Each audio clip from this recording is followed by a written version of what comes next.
it's said that there is a consensus of thousands of scientists on the global warming issue and that humans are causing a catastrophic change to the climate system. Well, I am one scientist, and there are many that simply think that is not true. The IPCC is a political organisation set up by the United Nations to provide evidence to support the Framework Convention on Climate Change, which has been signed by governments. It's entirely political. And to build the number up to 2,500, they have to start taking reviewers and government people and so on, anyone who ever came close to them. A few years ago, I decided to look more closely at the science, and it astonished me. In fact, there is no evidence of humans being the cause. Notice they kept the two graphs separate. By doing so, the human eye perceives that CO2 causes temperature to rise. However, when the temperature graph is superimposed over the CO2 graph, it becomes apparent that CO2 tends to follow temperature, not precede it, strongly suggesting that the CO2 does not cause the temperature to change, but the temperature causes CO2 to change. When we look at the ice core record, here from Vostok in Antarctica, we see that the temperature record and the CO2 record from these ancient atmospheres follow very closely one to another. But when we look more closely at the detail, we see that the temperature record increases first. The CO2 record lags the temperature by up to 800 years.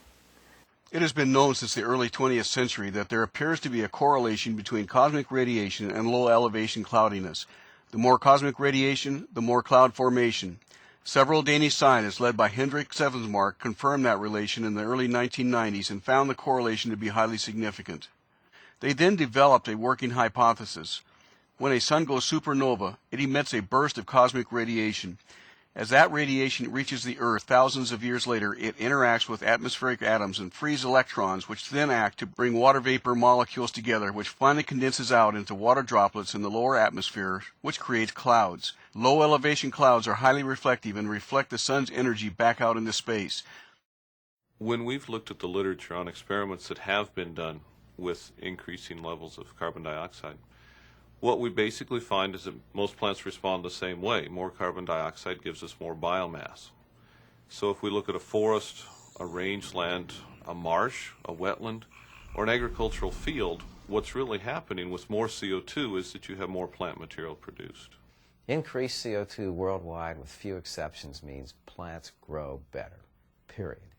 This will change some of the ecosystems. It may allow some plants to grow in areas that now would be considered marginal for the growth of those plants. All these treaties are dangerous attacks on American freedoms, national security, land ownership, and private property, or our use of natural resources and energy, or our land. And together they add up to what is meant by global governance.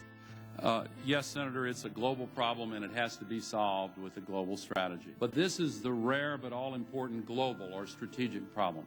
Its aspect is in the global dimension, and every nation has to be a part of the solution. The environment is being used for a power struggle. The environment is being used for centralized government. The environment is being used to make a one-world government. This is an awakening call, that we are facing a battle against those that want to destroy a great United States of America.